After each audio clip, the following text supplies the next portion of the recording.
আজ বানাবো তালের বড়া। এইভাবে যদি তালের বড়া বানান তাহলে একদিন নয় 3 দিন পর্যন্ত তালের বড়াগুলো এরকম সফট আর স্পঞ্জি থাকবে। তালের বড়া বানানোর জন্য সবার প্রথমে আমি একটা পাকা তাল নিয়েছি। তালটাকে এইভাবে প্রথমে ছাড়িয়ে নেব। আর তাল থেকে তালের কাঠ বের করার সবথেকে সহজ পদ্ধতিটা আজ তোমাদের সাথে শেয়ার করব। তো প্রথমে এইভাবে খোসাগুলো তুলে নিলাম, তারপরে একটা ঝুড়ির মধ্যে দিয়ে জাস্ট এরকম ঘষে নিতে হবে। ঘষে নিলে খুব সহজে দেখবে তালের কাঠটা বেরিয়ে গেছে। এখন তালের কাঠটাকে একটু ছেঁকে নেব, এর মধ্যে যদি কোনো আঁশ থাকে আঁশটা বেরিয়ে যাবে।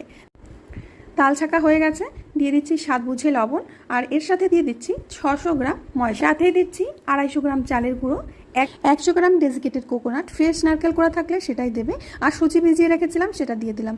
এখন সমস্ত কিছু হাত দিয়ে খুব ভালো করে ফেটিয়ে নিতে হবে। যত ভালো ফেটাবে পিঠাগুলো কিন্তু তত সফট হবে আর ফুলবে। এখন একটা একটা করে পিঠা তেলের মধ্যে ছেড়ে দিচ্ছি। তেলটাকে আগে